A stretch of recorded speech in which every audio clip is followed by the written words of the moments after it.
সব কিছু মিলিয়ে একটা চরম অনিশ্চয়তার ভেতর থেকে ডক্টর ইউনূস তার স্বার্থগুলি সিদ্ধি করে তার যে সুযোগ সুবিধা নিতে হবে, যেমন মামলা প্রত্যাহার করে নিতে হবে, ট্যাক্স মওকুফ করাতে হবে, ৫ বছর তার অন্য প্রতিষ্ঠানের ট্যাক্স দিতে হবে না, গ্রামীণ ব্যাংকের মালিকানা রাষ্ট্রের কাছ থেকে নিরঙ্কুশভাবে নিজেদের অধীনে নিয়ে নেওয়া, গ্রামীণ বিশ্ববিদ্যালয়, আদম ব্যবসার লাইসেন্স, ডিজিটাল ওয়ালেট সহ যত সুযোগ সুবিধা ব্যক্তিগতভাবে নেওয়া দরকার সেগুলো তিনি ইতিমধ্যেই নিয়ে নিয়েছেন।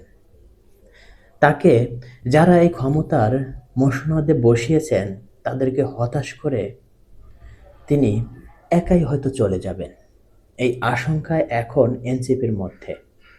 তারা জামায়াতে ইসলামীর সঙ্গে ঐক্য করার ক্ষেত্রেও জামায়াত নাকি এখন তাদের খুব বেশি একটা গুরুত্ব দিচ্ছে না। কারণ জামায়াত মনে করছে এনসিপির ২-১টা সিট ছাড়া তাদের কাছে কোনো আসন পাওয়ার মতো অবস্থা নেই।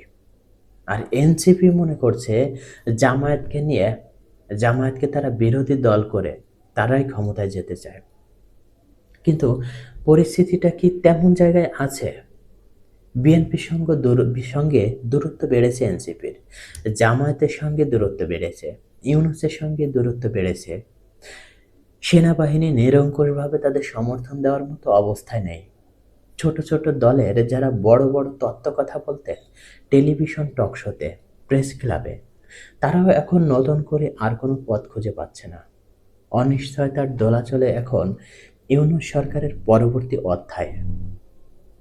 বাংলাদেশস্থ বিভিন্ন হাই কমিশনের কর্মকর্তাদের ধারণা আরেকটি অনিশ্চয়তার দিকে চলে যাচ্ছে বাংলাদেশ। কারণ আওয়ামী লীগকে বাদ দিয়ে এবং ইউনূসের নিয়োগকর্তাদের নাখোশ পরিস্থিতি, জামায়াতের অখুশি অবস্থায় কি নির্বাচন হবে? আদৌ কি কোনো নির্বাচন হবে? সেটাই এখন দেখার বিষয়।